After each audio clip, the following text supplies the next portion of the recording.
श्री सद्गुरु महाराज की जय। महर्षि में ही अभिनंदन ग्रंथ से सद्गुरु की सेवा में ज्योतिराम राय में अपनी अंतर्हित शक्ति से आयोजित संतमत सत्संगाधिवेशन को पूर्ण कर बाबा देवी साहब लक्ष्मीपुर भागलपुर आ गए और यहाँ श्री सुरजूदास एवं श्री चेथरुदास जी के मकान पर ठहरकर 3 दिनों तक सत्संग कराया। ये दोनों सत्संगी परस्पर मित्र थे तथा लक्ष्मीपुर एवं निकट के गांवों में संतमत सत्संग के प्रचार में संलग्न रहा करते थे। श्री सुरजू दास जी को बाबा साहब महंत कहा करते थे।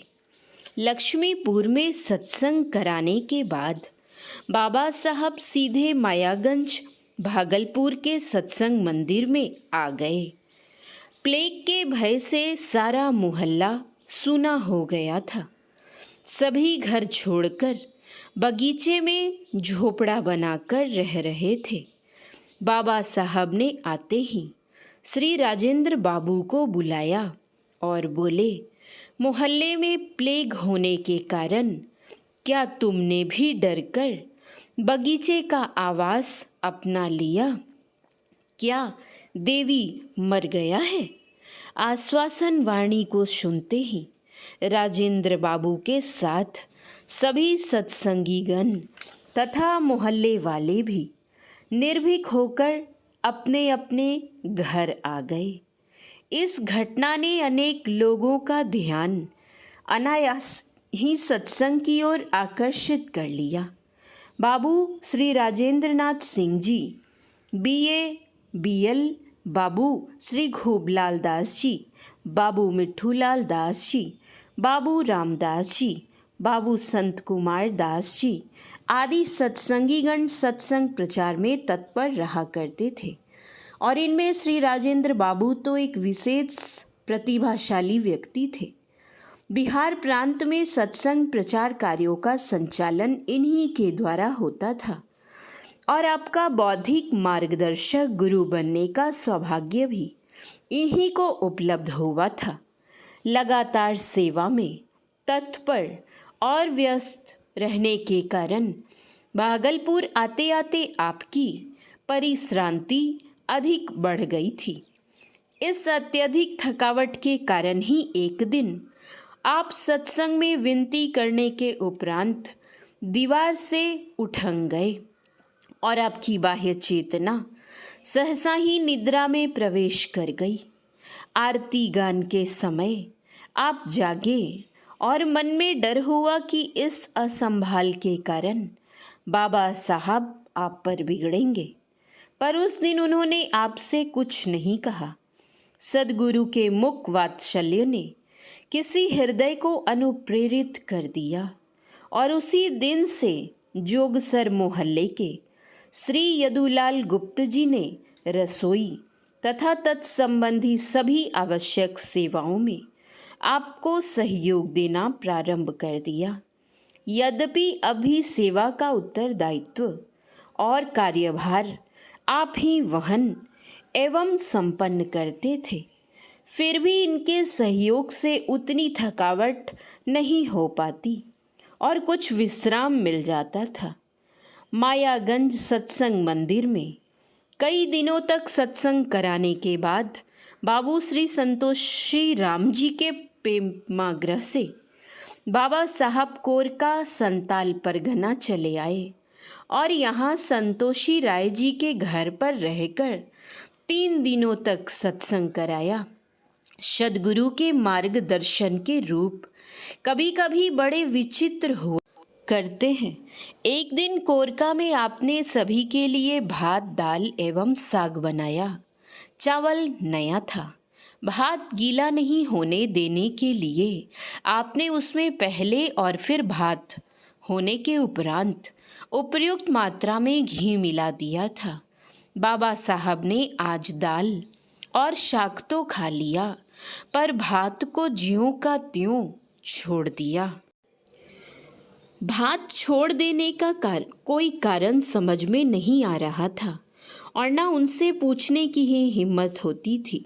सायंकाल खीर बांटते समय पूज्य बाबा साहब ने बिना पूछे ही कहा, आज तुमने मेरे लिए परोसे गए भात में पूरा घी डाल दिया था।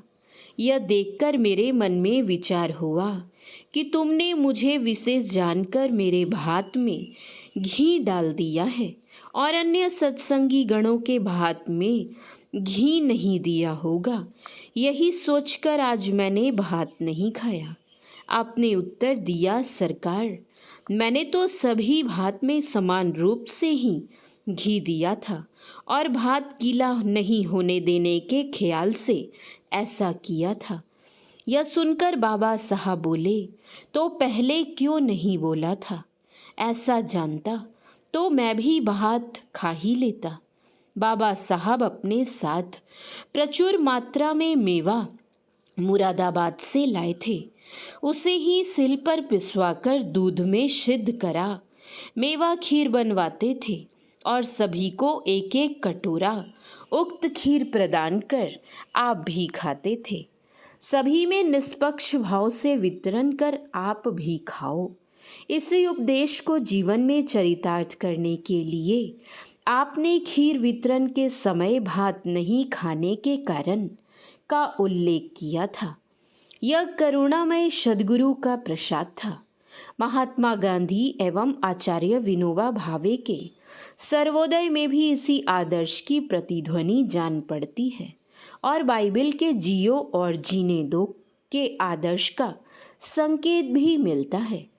कोरका में सत्संग कराने के बाद बाबा साहब सत्संगी जनों के श्रद्धापूर्ण आग्रह से पुनः भागलपुर जिले के बभनगामा ग्राम पधारे और वहाँ भी 2-3 दिन सत्संग करवाकर भागलपुर चले आए। सन 1912 ईस्वी का स्वर्णिम काल आपकी सेवा के वशीभूत सद्गुरु ने एक दिन शांत एकांत में आपको सूरत शब्द योग की साधन विधि बतलाकर आदेश दिया, अभी 10 वर्ष तक तुम केवल दृष्टि योग का ही अभ्यास करो। मैंने 32 वर्षों तक लगातार केवल दृष्टि योग का ही अभ्यास किया है। दृष्टि योग अभ्यास में मजबूत हुए बिना शब्द साधन करना ठीक नहीं है। यह अभी तुमको इसलिए बतला दिया कि यह तुम्हारे ज्ञान जानकारी में रहेगा, परंतु इसका अभ्यास अभी नहीं करना। सद्गुरु की अयाचित करुणा निरुद्देश्य नहीं होती है।